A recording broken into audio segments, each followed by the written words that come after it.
Technology has changed the way we work, the way we play, the way we learn, the way we shop. Malaysia has high rates of e-commerce usage due to its internet and mobile connectivity.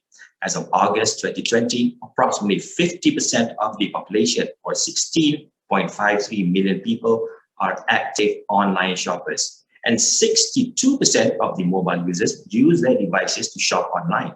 That was 1 year ago. I guess the numbers must have increased in 2021. Assalamualaikum and good morning, ladies and gentlemen. Welcome to day 4 of the final day of Digital Ecosystem Week at the Malaysia Tech Month 2021, coming to you live virtually. My name is Hasro and I'll be your host for the day. It's my absolute pleasure to welcome all of you here this fine morning, Friday the 13th of August 2021. I would like to thank all in attendance for taking your time off this morning to join us on this virtual platform, enabling us to connect even in unpredictable times. For those who just joined in, let me bring you up to speed on what's been happening. The Malaysia Tech Month 2021 was launched by the Malaysia Digital Economy Corporation, MDEC, through the month of August as a virtual month-long curation of electrifying digital and technology keynotes, workshops, discussion panels, and business matching. It features distinguished groups of local and international industry speakers and investors to share their expert thoughts and experiences in 4IR-driven digital economy. MTM 2021 will see exciting programs that allow the spotlight to be shown upon the digital ecosystem leaders and creators, leading-edge companies, as well as talents, enabling all stakeholders to discover new perspectives on domestic and global trends in artificial intelligence, drone tech, data analytics, fintech, Islamic fintech, e-commerce, agtech, creative games and animation, and not forgetting digital workforce. So before we move on, allow me to convey some housekeeping guidelines. Number 1, any questions to our speakers, you may submit them via the Q&A comment box. Number 2, meeting and chat rooms are available for attendees for your networking convenience. Number 3, allow to complete the survey for each of the session as we strive to continuously serve you better. And number 4, if you require any technical assistance, please chat with our admin on the virtual platform. Thank you. So without further ado, let me welcome the first panel discussion to start off our morning, charting the future of e-commerce. Moderating this session is Koon, the Director of E-commerce for the Malaysia Digital Economy Corporation, MDEC.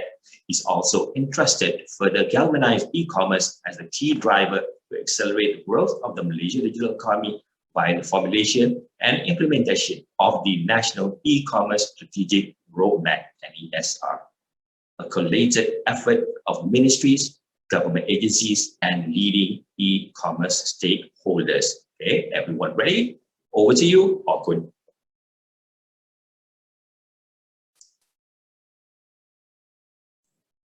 Hi, a very good morning. Thank you, Hasro, for the excellent introductions. So a very good morning to all of you who are tuning in right now. Today, Malaysia Tech Month program is all about e-commerce. Among other topics that we're going to have today for e-commerce, and this particular session is talking about the future trends, we are going to talk about the charting of the future of e-commerce.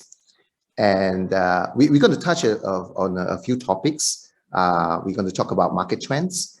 We're going to talk about growing global with e-commerce. We also talk about sustainable consumptions, future trends, future techs. So for the listener who are tuning in right now, before we start, you may want to also share this link to your friends out there and bring them into these sessions. So very good morning once again. And my name is HK Song, the Director of E-commerce of MDEC. I'm here with 3 guests from the DHL, Google, and Meekco. I have Andy Lim, Vice President of Sales Development and E-commerce of DHL. And I have Piyush, Dhanuka, Strategic Partners Managers at Partnerships of Google. And I have Hing, my friend, CEO and co-founder of Meekco. Meekco is a full-stack conversions marketing company. Their client including big names and big brands of Malaysia. And they also represent Shopify in Malaysia too. So welcome, gentlemen. So to kickstart, I would like to give 2 to 3 minutes for each one of you to tell us about yourself, but more importantly, tell us something that we do not know about your company or yourself. Yeah. So why don't we start with maybe Andy, where we will start with you first. Thanks, Mr. Sun. And I think good morning to everyone, first of all. Hope everybody is staying safe. My name is Andy. I'm from the DHL Express Regional Office. I'm in charge of sales development and e-commerce. So what I do with DHL is that I help support the sales and marketing side in terms of our internal transformation and also our business transformation, which is the touch point that we have with you, our customers. I've been with DHL for 15 years, and believe me, I've seen how an old industry can change, and I like to say to be changed for the better, to become more digitalized. And during these 15 years, I've worked in over 4 different countries across Asia Pacific. So it's really quite an opportunity to look around, to look at the differences in every countries, and then also to look at the similarities. And I think e-commerce is one of the things that really start to bind people together as we all start to develop common experiences and to some extent common expectations, right? Yeah, so it's I'm really looking forward to use this session to share with you my point of view as a business practitioner, and also to hear from you, what questions you may have and what value add we can bring.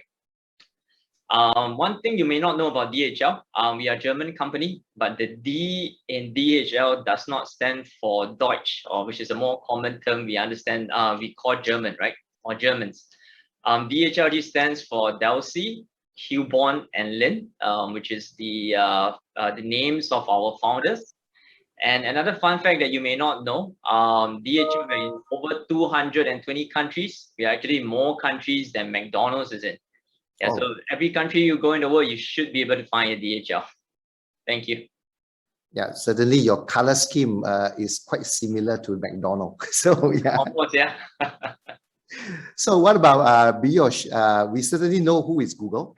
And don't tell me Google about many zeros, but more than that, what we do not know about Google? Piyush? Good morning, everyone, and thank you for having me here. It's good to be speaking to all of you. So just to, we all know Google as a company that provides information to everyone, making lives useful. But beyond that, also the overall, if you think of Google overall, the mission is how do we solve big problems for the world? And while you look at Google as a search company, one of the interesting things that we did last year was we made self-driving technologies available to the public in Arizona for the first time. So now if people who are in Arizona, in Phoenix, if you are on the road, you can actually hail a self-driving car by getting the Waymo app. I think it's a big step ahead in helping users, helping people lead better lives. So yes, that's one thing that I thought may be interesting. I was really happy to listen to that. Another thing maybe that you don't know, and I get this very often from people during the pandemic, Google is known for providing food to its employees. People ask me, does Google still provide you food and drinks during the pandemic? No, they don't. We take care of our own food and coffee while we work from home. Yeah. Thank you, Piyush. Certainly, I do not know whether when can we pre-order a Google self-driving cars in Malaysia. Look forward to that. Absolutely. So what about you? What about you, Kahin? Tell us about you and your company. You're on mute, Kahin. Yeah, sorry. Good morning, everyone. Thank you, Mr. Song, for the introduction. Yeah, my name is Hing. I'm from Meekco Asia. I'm the founder and CEO of Meekco Asia. So I have 15 years entrepreneurs experience and doing import export, and right now onto digital and technology. And Meekco Asia is a full stack conversion marketing company. We specialize in brand.com e-commerce conversion. We are also the proud partners of Shopify. We are the Shopify Plus partners. And we also a proud partner with Facebook as a Facebook Global Expansion Partners. When you talk about fun fact about Meekco, so I just want to share most of time, yeah, including when I approaching some investor. So they will ask, hey, my wife asked me, why your company name Meekco? So, okay, first of all, I think Piyush should know SEO. So for people to search easily, I need to find a name that is nobody already got it in the Google search. So this is the first tip from me today to the audience. Yeah, you find a unique name. So Meekco, but in short, what is Meekco? Meekco is Meek companion. So I just want to share. If any investor want to know among the audience, yeah, just kidding. So Meek is a humble. So CO is companion. So I would like to have a good companion and a good partnership with all the ecosystem partners, the vendor, the client, yeah, the government agency as MDEC. Yeah, there is some introduction about myself and my company. Thank you. Thank you, Kahin. So right, e-commerce has been growing on the exponential rate across the world. In Malaysia is no exception as well. In Malaysia, we did not waste the pandemic. We capitalized on the chances or the opportunity brought to us by the pandemic, and Malaysia businesses are now rushing to get into e-commerce. And the reason Dawson punya what you call that announcement, the year-on-year growth of e-commerce for Q1 and Q2 is 30% and 23.3% respectively, and that is very high growth. And at the rate that we are growing, the Malaysia market will be more than the e-commerce income will be more than 1 trillion by end of this year. So now let's look at the crystal ball, right? So what is the predictions? I would like to ask the panelists here. What is your predictions, the outlook of e-commerce globally, and also in Malaysia in particular? In terms of market size, where you see that all the vibrancy, what do you think? Maybe we start with Piyush. What do you think? Got it. So that's a great question, and I think the context you set is important, right? During the pandemic, we've seen digitization of the economy move at a pace like we've never seen before. And in e-commerce specifically, it's been so significant that we actually coined a term for the Southeast Asia change that we're seeing, and we're calling it the Great Retail Migration, right? And it is true. Not in the spirit of making predictions, but we did do some work with Temasek and Bain to figure out where the Southeast Asia internet economy is headed and how we see it growing over the next few years, right? So three snippets from that, if I may call out. Firstly, what we saw last year was, and this is specifically for Malaysia and applicable to most of Southeast Asia, is 1/3 of the customers who shopped online were actually new. 60% were non-metro. And the biggest shift that we saw was out of everyone who's come on new, 9 in 10 are saying that they will stick around, right? Like some of the stories we were discussing potentially before the panel started of how some of the people around us are using the internet for the first time and they're finding it convenient to buy things. The people are likely to stay. From a pure numbers perspective, what we try to do through this work together with Temasek and Bain is to look at what's the outlook of e-commerce, right? So from the outlook we are seeing is from 2020 to 2025, e-commerce in Malaysia is likely to more than double, right? And this would take the e-commerce segment to be a very significant part of the overall internet economy within the country, right up there along with travel. So in short, I would say what we are seeing is new customers have come online, they are likely to stay. And the overall internet economy will grow, with e-commerce being a huge part of it. Thanks, Piyush. That means the change in terms of the consumer landscape will be permanent. That means as you say that the new buyers and you say that's non-metro. Non-metro means from the out of the urban areas. I think that is very important because as we, this is also what Malaysia government would like to see, that the landscape, people that we want to, to be inclusive when we come to e-commerce. Yeah. So, yes, but what about your view, Andy? What do you think about the outlook of e-commerce? Yeah, I think Mr. Sun, you mentioned earlier on about the landscape, and I think this landscape over the last 18 months or so was very much influenced by the pandemic, right? So a lot of us that were slow to buy from e-commerce over the last 18 months or started to rush into e-commerce. And I think all of us have an uncle and auntie that before, or even our parents, that before the pandemic, we were slow, we didn't want to buy online, but during the pandemic, that was our only option. And then soon after, even when the shops are open, that option became a permanent option on their shop, on the way they shop. So the pandemic is definitely one of the things that have changed or helped accelerate e-commerce. Again, linked to the pandemic, right? In the past, it's usually consumer goods that are going online. During the pandemic, when a lot of businesses cannot operate, cannot go to, they're not able to sell face-to-face, they're not able to send a salesperson to meet with their customers, they still had to operate, they still had employees to feed, and they still need to make money, right? And over that period of time, B2B businesses started to go online as well. In fact, before that, B2B businesses were already going online. But what we have learned is that during the pandemic, that also accelerated. So that really pushed and that really increased the pace of e-commerce transformation for B2B businesses. So I think that's the second thing. And the third thing is this, right? I think the millennials, right, increasingly now coming to the workforce. That means two things, right? One, they are decision makers in the buying process, and that accelerate B2B e-commerce.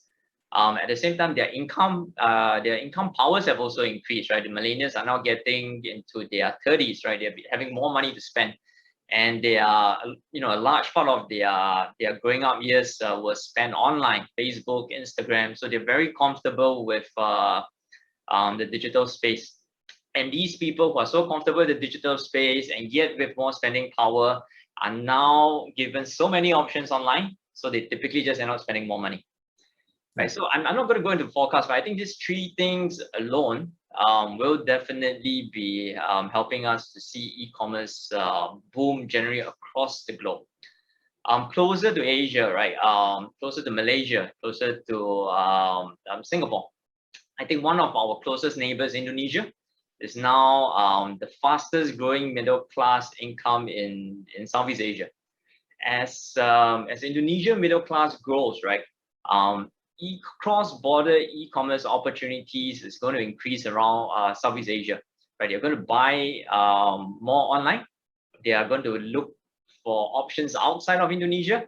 And if we have good options and good products to sell to the Indonesians, I think that's also going to help accelerate the pace of e-commerce for us in Southeast Asia. Yeah. Well, you mentioned about the uncle, auntie, that says it all, right? So if they are starting to, the uncles and the aunties are going into the e-commerce, and then they find the convenience and the many choices they have in for sourcing whatever they need. And that says it all. That is, in a way, is a good indications that how well the market and in e-commerce is growing in this region, and in particular in Malaysia. Kahin, what about yourself? Do you have any view on this? Your view on the Malaysia e-commerce market, because you are very active in Malaysia, and I think it's also in Southeast Asia. But in Malaysia, how do you see Malaysia, e-commerce growth? Yeah, thanks, Mr. Song. I think this is a good question. Especially, when everyone, especially right now, when everyone say, yeah, pandemic has accelerated 5 years of e-commerce, or some say 10 years. So meaning that's what we are having the volume right now could be 5 years later, but the pandemic has actually bring them over quicker. So what is a trend right now? I can see, in Malaysia, like myself before the pandemic, and sample, I want to introduce them a good platform that some Singapore enterprise already using. In this case, let's say Shopify Plus. This is a enterprise version of an e-commerce platform that you would like to build your brand.com. So at that time, it's like people may say, let me consider, maybe too expensive, not right now. Oh no, I cannot get traffic. Not many people buy on e-commerce, stuff like that. But right now it's the other way. It's just in Malaysia, our first MCO, the second MCO is a customer, especially the retail, when they are forced to close. So how to pivot? Good thing is, entrepreneur, businessmen, they are very good in pivoting. So they will look for solution like us, like DHL, they will ask for, hey, how to improve? Come, I need to do more e-commerce. So people are actually looking for solution and then they're implementing it. Of course, there are people who are daring, they will start talking to us, hey, Hing, I want to do cross-border. Yeah, how should I do it? So the trend is totally changed, So my question is to those who didn't join in the train, better start now because your competitor is in already and the earlier adoption advantage is with them. Their sales, I can see clearly because we run performance marketing with them. There could be some people have 10 times increase on sales from, let's say, 2020 January, that's when the lockdown started in March until now. It could be 10 times, some 5 times, and so on and so forth. So if you are not there yet, I think it's better start now.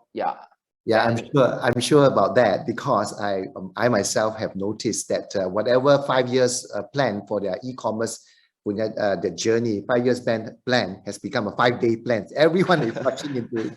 So, but this topic is about talking about the futures. So I would like to see that get your view on the changes that they're going to shape e-commerce in the coming years. I'm going to ask Piyush on this, right? So in terms of the consumer landscape, because I know Google has a lot of data and informations about how the market move. In fact, one time I was I read an article by simply analyzing the one keyword tomato, what is happening in the whole world, which regards to tomato. So the questions to Piyush is about consumer landscape. How has it changed, or what is your predictions moving forward? What can we expect as a seller of e-commerce? What should I expect to see in terms of the consumer? Piyush. So if I look at consumers and like consumers at large, and then maybe let's come down to e-commerce, right? So consumers at large have started coming online to understand more, get more information about more varied topics during the last few years, right? And the meaning of what they are looking for may have also changed. Like if I think of something as simple as health, the growth in people searching for how to stay healthy, and I'm not just saying avoid COVID, just to stay healthy by making sure you have the right dose of vitamins, supplements, etc. Those things have increased, right? So people are looking for more information. People are looking to make sure they're looking for the same topics with a different lens. But if I focus specifically on e-commerce, right? A couple of changes that we have seen in the e-commerce space. One is people who were earlier looking to buy products, they were just looking for the product, or they were just looking to get, say, the best price that they could find.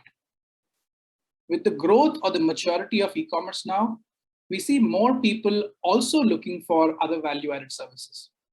And this will only increase, like in terms of what's the best delivery option out there? What's the best payment option out there, right? With the whole fintech ecosystem, the logistics ecosystem expanding, there are new features people are looking for. And it's important for us to be able to provide them. The other very interesting trend that we are observing is e-commerce opens up doors for a variety of sellers. And what consumers or users are really looking for are authentic experiences. One of the things we spoke about, what Kaing mentioned, was on the brand.com, right? Users are looking for buying products from sources that are reliable, that are authentic, and you trust. So searching for official stores, searching for authentic destinations has increased. People want to engage with brands directly, with merchants directly through their own offering as well, along with the marketplaces, which are obviously a very large part of this ecosystem. So those are a couple of trends we are seeing from a user perspective, and would expect these to continue going forward as well. Okay. So we are also accepting questions from the audience. There's one question which is very related with what you just say, and also what you call that what we have discussed just now. Is what would happen to the future of e-commerce if we defeated the pandemic? That means after the pandemic, do you think what will happen to the consumer? Are they going back to the supermarket to buy things, or they will stay? I think just now we briefly touched about it and saying that the consumer behavior will largely stick, as what you mentioned. So yeah, you have anything to add on that? Yeah, so we expect it to stick. We expect 9 out of 10 people say that they will continue buying online.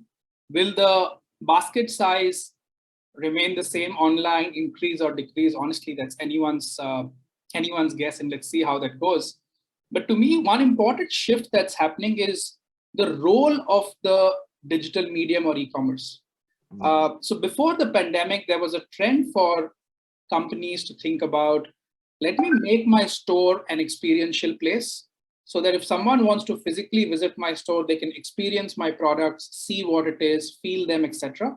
But they could potentially buy online. The digital channel was a functional channel to just buy. During the pandemic, we've seen that evolve, right? If I'm buying a beauty product, or if I'm buying an apparel product, I want to get that experience also on the digital platform. So we see that change happening where digital or online will cover both experience and function.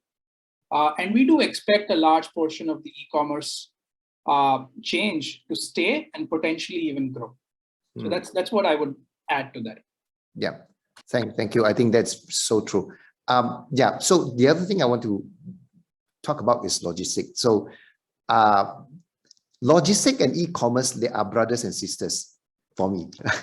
So meaning is that all the informations may reach the consumer, but at the end of it, the goods have to reach the consumer. So I think that is important. So I have visited DHL, your what do you call that, your center of excellence in Singapore, and there's a lot of innovations that you are doing, and so we'd like to have Andy to share with us what do you see the delivery service, what are the new solutions or new things that is coming up from from the logistic industry that is going to help to better serve the consumer, or yeah, what are the things that you are working on now? Yeah, I think that's a question I get asked a lot, and I think what's driving those questions, what's in fact also fueling our innovation, I think are really two things, right? The first would be, of course, the pandemic over the last 18 months. I think that has really driven the change of how people want to experience their deliveries, right? Like in the past, our customers want to make sure we hand deliver the goods. Since the pandemic, they're asking us for more contactless options. So now we leave it at the door, or we leave it inside a parcel locker. The other thing that is also fueling change and a lot of motivation behind why companies change is really technology. Technology is really driving the change in everything that we touch, feel, and experience. So I think with logistics, I think the same two things going to apply, right? One, new expectations come about because of the pandemic. Two, new expectations also come about because of technology. So with that, four things roughly comes to mind, right? One is the technology itself. with new technology, it's going to curate new experiences, it's going to create new expectation. So as more technology comes out, DHL is always mindful to see how we can apply that technology and along with it, that expectation that consumers have, so that we can continue to delight them. Secondly, is to do with the adoption of technology. In the past, if you want to have your own website, you need to buy your own server, you need to have a programmer, you need to have a designer, and you need to figure all those things out yourself. So it's the big companies that typically can afford to do that. Today, an individual can buy a Shopify license or buy a Shopify subscription, and they can easily create a website in 1 or 2 days, and a beautiful website no less. So that has really increased the pace of technology change. And along with that, a lot of things have been democratized, right? Technology used to be really expensive. Now it's been democratized, and with low code and no code capabilities, people are adopting technology very quickly. And so all these are really changing how people experience their everyday lives. In logistics, it's going to be affected by that too, right? They're going to want everything to be digital. Perhaps in the past, they want to talk to our customer services, maybe they want to talk to our couriers. But moving forward, they may want everything to be digitalized. They may want not just a contactless, right? They may not even want to have a verbal conversation with anyone.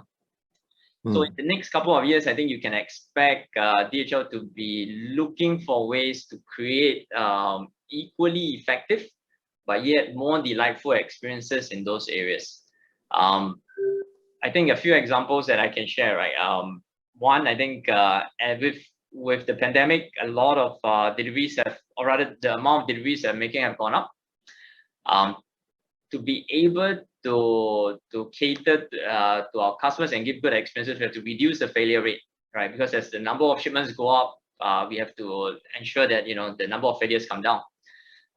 So now we apply robotics, we apply advanced analytics to help us identify, or predict potential failure points, and then to prescribe, quick reaction so that we can fix everything on the back and not, give customer that bad experience. At the same time, we're also looking for ways to help our customers be more effective, right? Now with technology, there's going to be a lot more new businesses, a lot of SMEs come out, and a lot of these businesses are run by really small teams. So we try to make logistics as simple, to make the use of our softwares, our technology as simple to use, so that they don't need additional headcount, they don't need to hire more people just to be able to run their logistics as their business expands. Yeah. And I think the last one is more in terms of regulation. I think with all these things happening, we are also seeing that the authorities around the world are also coming up with updated tax codes that are specific to addressing e-commerce shipments into their countries. So we're looking for ways to help simplify the compliance of all these regulatory frameworks, so that our customers can just focus on their core business.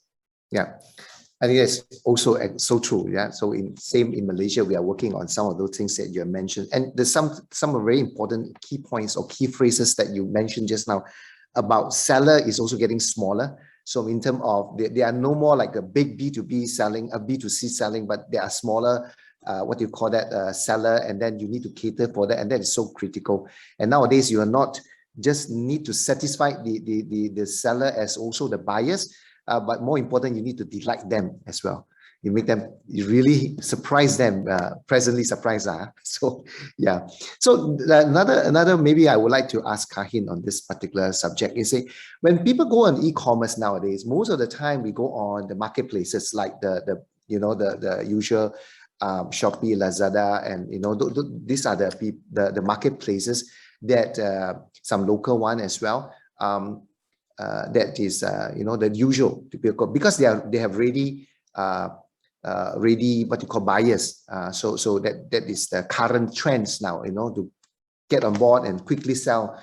But Kahin, do you see that this trend will change and moving forward?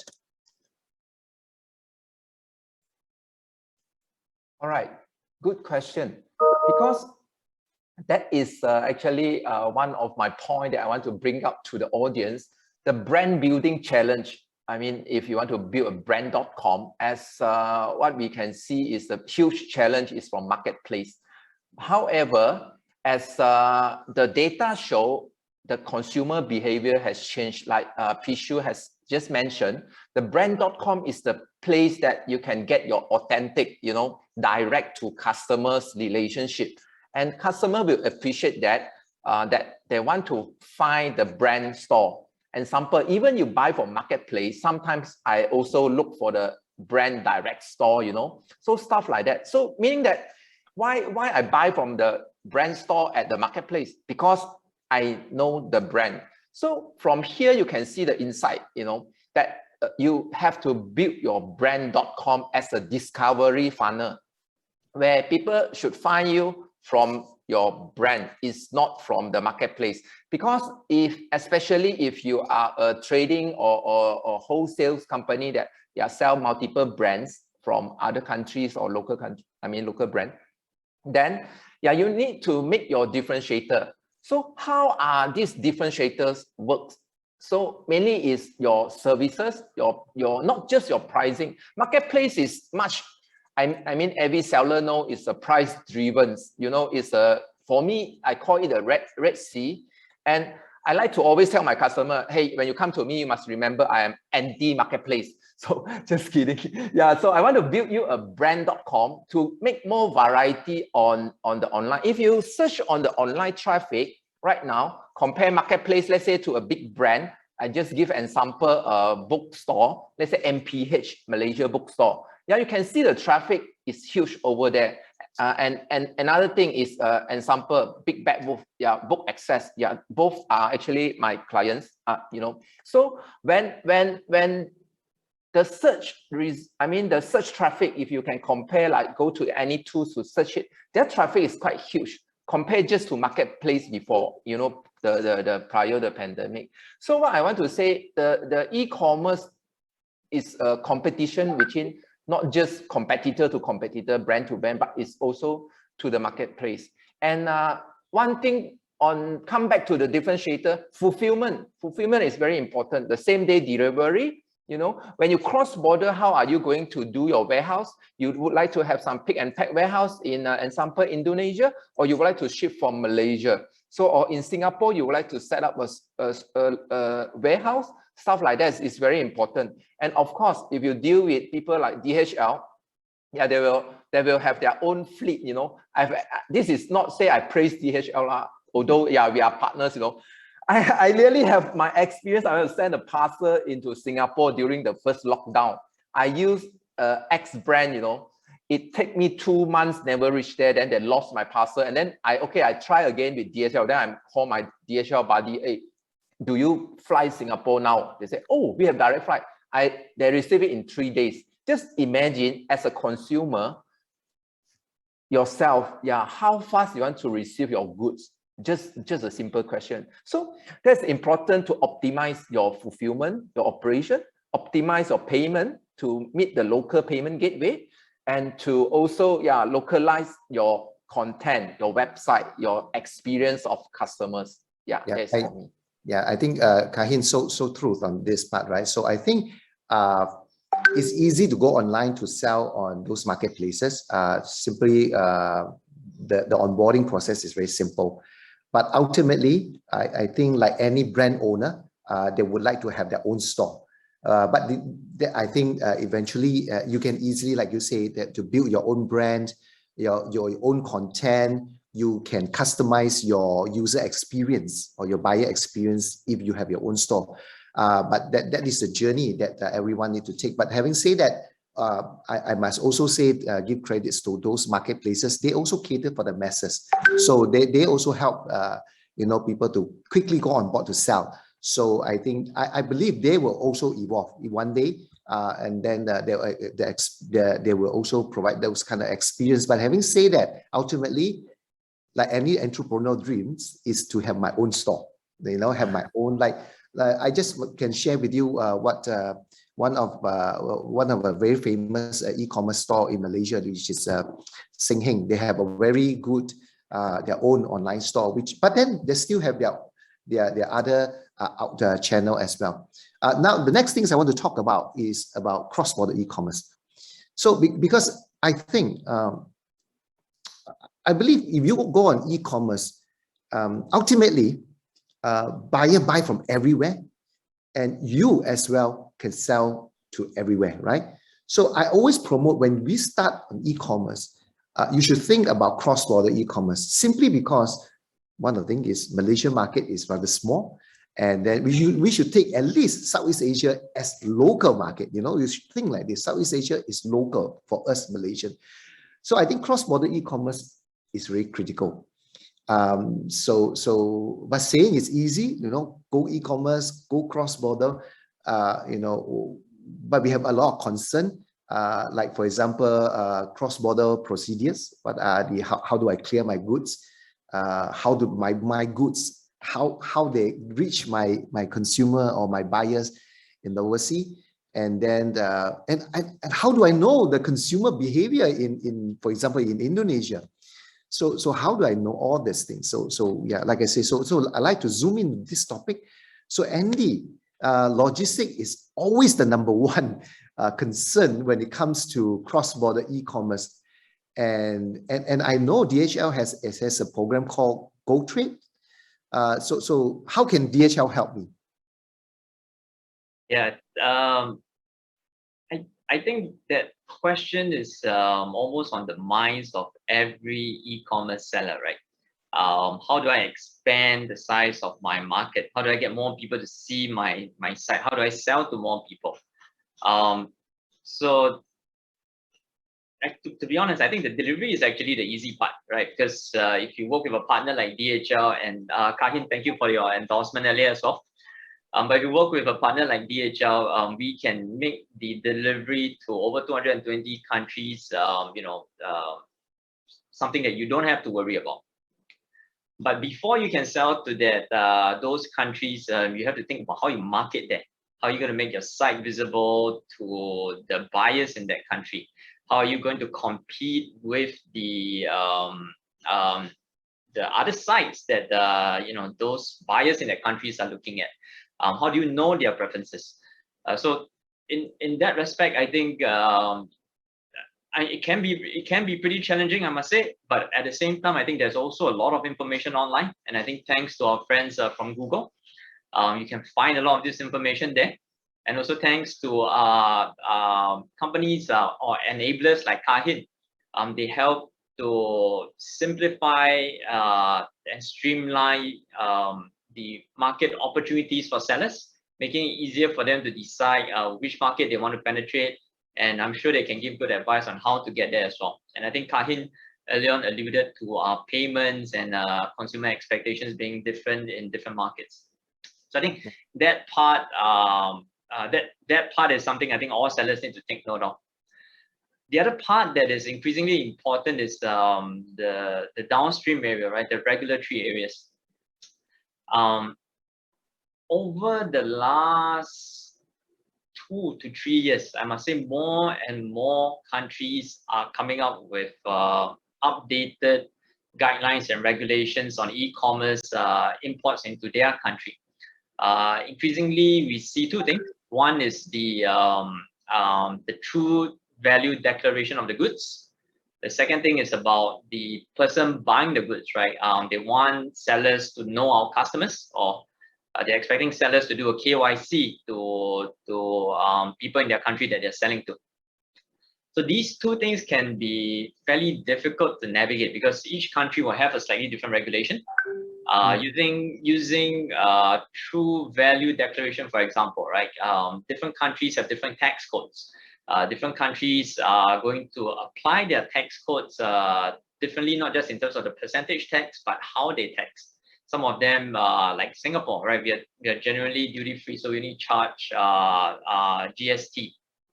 In other countries, they have GST and they have duties, and there's also likely to be administration fees as well. So these are things that can really make sellers really busy, especially if you get buyers from different countries and you have to start to find the different tax codes of every different countries. And if you don't get it right and you send the shipment, you may actually end up getting a bad experience.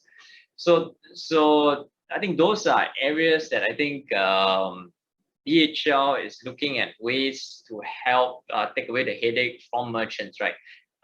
Like I alluded to earlier on, I think you spoke about it too, Mr. Song. Many companies now are very, very efficient, very, very small teams. The last you want is for them to increase their sales by having to increase the size of the teams as well. So we are looking for ways to apply technology to help our customers know how much duties and taxes they have to pay at destination. Trying to help them understand the regulations or the KYC expectation the different countries will have. And we are putting that into our shipping system so that customers don't have to worry about it. And all these can be running on the back end. And so true, right? So I think the other thing is about understanding the consumer behavior of the country. Meaning is that beside getting my goods to the other side, but also I need to understand whether my goods can sell or not. If I'm selling, for example, my what you call, let's say my biscuits that is very famous in Malaysia. And then I know, for example, those Indonesians, what you call that, migrants workers, they come to Malaysia and they buy a lot of my biscuits. And then does it mean that, safe to say that my biscuits also marketable in Indonesia? So how do I know that? Maybe Google can help me to understand or is there tools from Google that help me to understand the consumer behavior at my targeted country? For example, if I want to export my example, just some biscuits, if I want to export to Indonesia, is there tools from Google that help me to understand the behavior? At least I need to do some research first before I really jump into selling in Indonesia. So Piyush. Absolutely. Piyush, sorry. Absolutely fair point, and that's one of the things we try to do, right? How do we be more helpful to businesses of all sizes? And there are a couple of tools I'll allude to, like realizing the value of cross-border commerce. We actually made a free tool available to everyone called something called Market Finder, right? So if you go to that, what you can do, and I actually did this with a friend of mine who runs a business out of Philippines. If you go to the tool, you enter some of your business details, such as say your website URL, a few categories that you are operating in, etc. It actually throws back to you what are the most lucrative, potentially lucrative markets where you could expand your cross-border sales to. It asks you a few more questions and also tries to judge your readiness as a business to go into a cross-border business. And in the end, ends with how you could solve for some of these gaps, right? So Market Finder is a great tool if you're looking to understand more of your market from a cross-border lens. Apart from that, another one I'd like to point the audience to is another free tool available called Google Trends, which basically allows you to go and understand different things that people are searching for in various parts of the world. And you could go as granular down to a city, or you could look at a broader state, country, global views to see who's looking for what at an aggregated level. So I would really direct people to look at these two options while you're planning your cross-border business to understand the user, understand your readiness, and how you could fill some of those gaps. Yeah, thank you. So Kahin, you have anything to add? Yeah. For me, if you would like to search whether, example, your biscuit, you have a brand that is suitable for Indonesia, stuff like that. I think, Piyush did say good tools online that you can use to search, Google, Facebook, you just type, cross-border. I think they have a lot of resources for you to do the research. For me, there is two quick tips. I mean, other than what we can do with search on the Google trend, even the keyword search, stuff like that. So one more tip is very important, is marketplace. You go to their marketplace, search for the product that you are selling. So whether the purchase, the number of purchase, they will say how many buyers buy this before. So that is a good indication that this product is acceptable in certain country. Then second thing is you need to know the people there. Anyway, how we do is we have partners in Indonesia. We will check, hey, my customer to bring this over. Is it popular in Indonesia? And then what should we precaution of? So this is a basic market research that we should look into. But however, I totally agree with Mr. Song's suggestion that Malaysia, we have 32 million population. But if you take Southeast Asia as a whole, we have 400 million population, so that, and 400 million, not just 500 million population, 400 is a digital user. So from there you can gauge. It's just like I always ask myself and always tell my ecosystem partner, why in Europe we can have borderless selling, we can have borderless e-commerce, but why not in Southeast Asia? That is why I always work with my ecosystem partner like Andy and Facebook. I may get in like Google, how are we going to solve this problem of Southeast Asia, make it into borderless, especially a lot of headache like what Andy has just mentioned is true. When I first bring my client to Indonesia, we sell well. Then after that, we found out, oh my goodness, you have to pay 65% of import tax, and that they just changed the regulation overnight. What should you do? So what we will do a market test. We'll do a funnel for you with a pay ad, stuff like that. We test your product is okay. Then we'll start ship from Malaysia to Indonesia, for example, or Singapore. And then from there, we will say there are two ways to do that. First, you ship from Malaysia. Second, you have to put some pick and pack, warehouse there. You have to rent a rack or whatever for your goods to be there, so that your delivery will be shorter. So instead of you ship a parcel, you are shipping a boxes or carton or stuff like that. So that will again enhance your users after sales service or after purchase experience. Okay, thank you, Kahin. I think there's one question. The questions keep coming up. I can see on my screen. There's one question related to logistic, and that is in everyone's mind. That is the cost of delivery.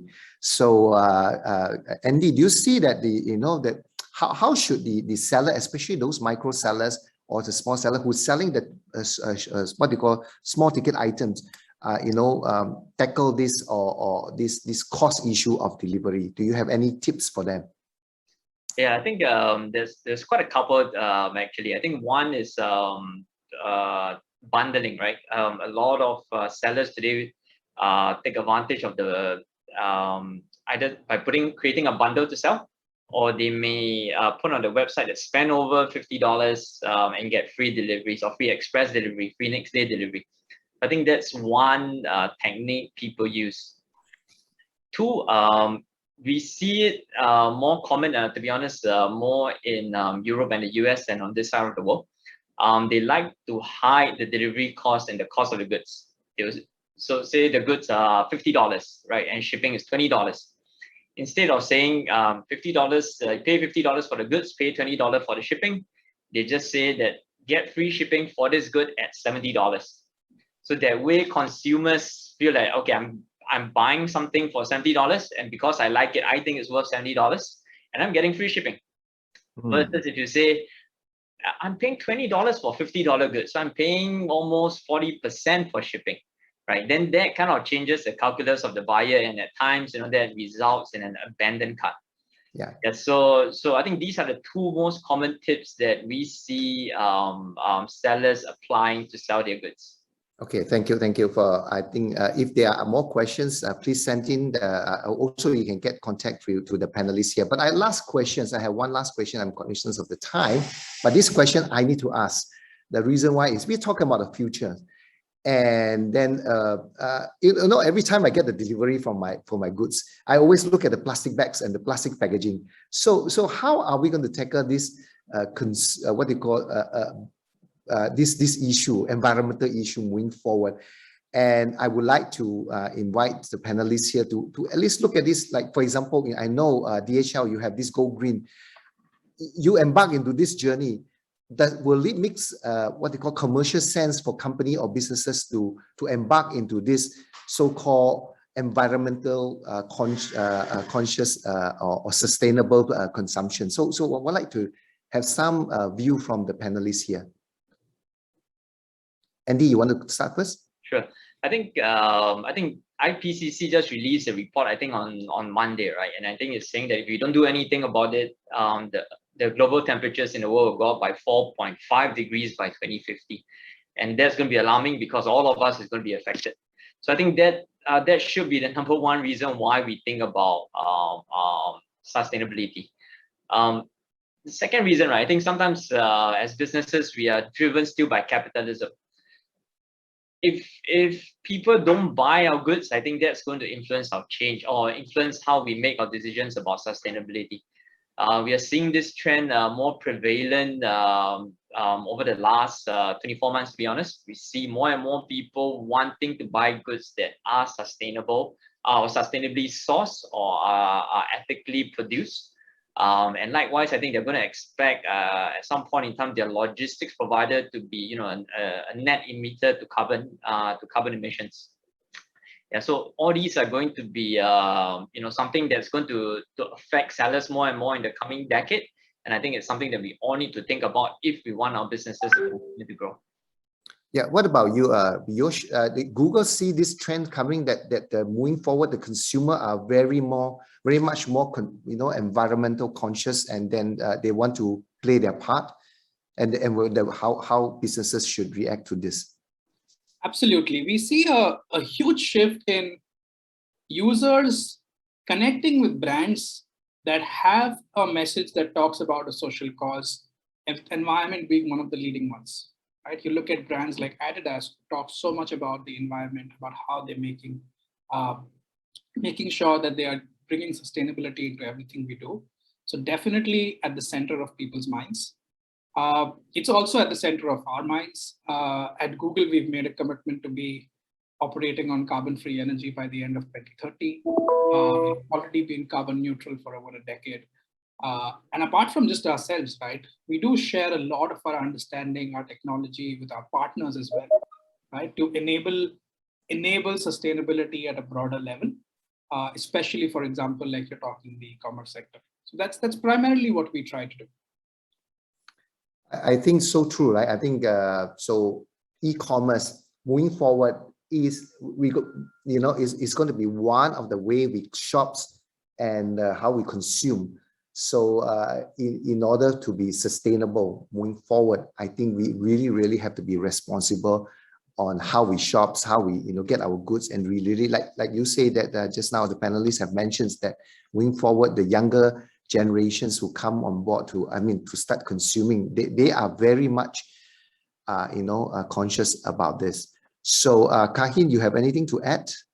You have 2 minutes. Sure, no worry.